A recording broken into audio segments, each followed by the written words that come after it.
아는 기자 정치부 유승진 기자 나와 있습니다. 유 기자, 서울이 뜨거워지고 있습니다. 네. 국민의힘에서 출사표가 쏟아지고 있어요? 네, 한마디로 민주당의 현역 그리고 거물급 정치인 잡겠다 우르르 나오고 있습니다. 어제 오늘 출사표를 던진 여당 인사들부터 한번 보면요. 대표적인 친명계 박성중 민주당 의원의 중구 성동을에 하태경 국민의힘 의원, 이영 전 장관이 오늘 출마 선언을 했고요. 이해운 전 의원도 있습니다. 또 어제였죠. 문재인 정부 초대 비서실장인 임종석 전 실장이 출마하겠다고 일찌감치 찜했던 중구 성동 갑에 윤희숙 전 의원 도전장을 냈습니다. 권오현 전 대통령실 행정관도 있고요. 또 문재인 전 대통령의 복심이죠. 윤건영 의원 지역구 구로을엔 오늘 탈북 외교관 출신 태용호 의원이 도전장을 냈습니다. 더 있습니다. 노웅래 의원 지역인 마포 갑에요. 조정훈, 이용호, 최승재 의원 등 현역 의원만 3명에 윤석열 캠프 출신 신지호 전 의원까지 가세해 있죠. 또 서울대 총학생 회장을 지낸 운동권 대표 인사 김민석 의원 지역인 영등포 을은요. 박민식 전 장관이 출사표를 던졌고요. 여당에서 이렇게 인지도 있고 대여 투쟁력 있는 인물들 서울 한번 탈환해보겠다, 자객이 되겠다 줄줄이 나온 겁니다. 이렇게 우르르 나오는 건 어떤 거예요? 해볼만 하다고 보는 겁니까?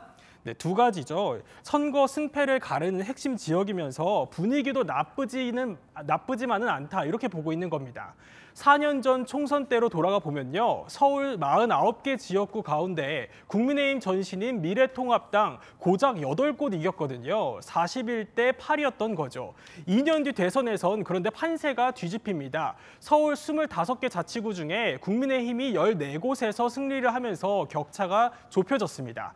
바로 어제 발표됐던 여론조사도 한번 보겠습니다. 내일이 국회의원 선거면 지역구 의원 어느 정당 후보로 뽑을 거냐 물어봤습니다. 서울 지역에서 국민의힘 40%대 민주당 41% 초접전입니다. 자, 우르르 출마하는 게 당의 전략일 것 같기도 한데 네. 국민의힘은 이 서울 공략 전략을 어떻게 세우고 있는 거예요? 도전자인 이 국민의힘 입장에서는 아무래도 먼저 움직일 수밖에 없겠죠. 중량감 있는 인물들을 빨리빨리 투입시켜서 여론몰이로 이 체급부터 키우는 속도전 전략인 거죠. 한 위원장이 직접 키를 쥐고 힘을 싣고 있습니다. 김경률 비대위원 마포울 사천 논란도 있었지만요. 한 위원장 오늘도 이런 발언을 했습니다.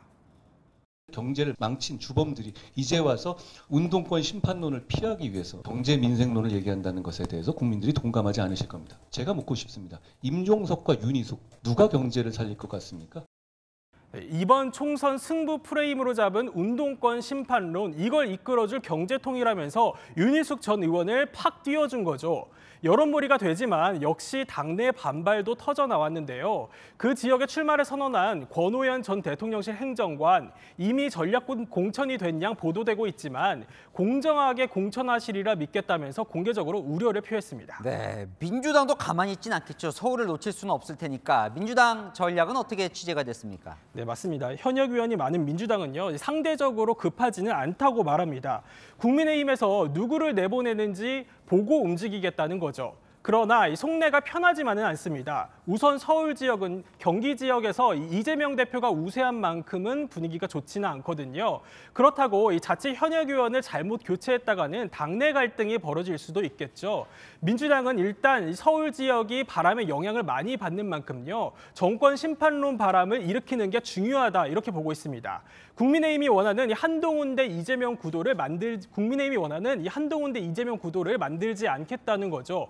특히 20대 대선에서는요. 한강벨트죠. 성동, 광진, 동장, 마포, 용산이 싹 뒤집혔거든요. 여기를 사수해야 하는 만큼 이재명 대표 서울 일정도 이 한강벨트를 위주로 짜고 있다고 합니다. 네, 점점 치열해질 것 같아요. 네, 아는 기자 유승진 기자였습니다.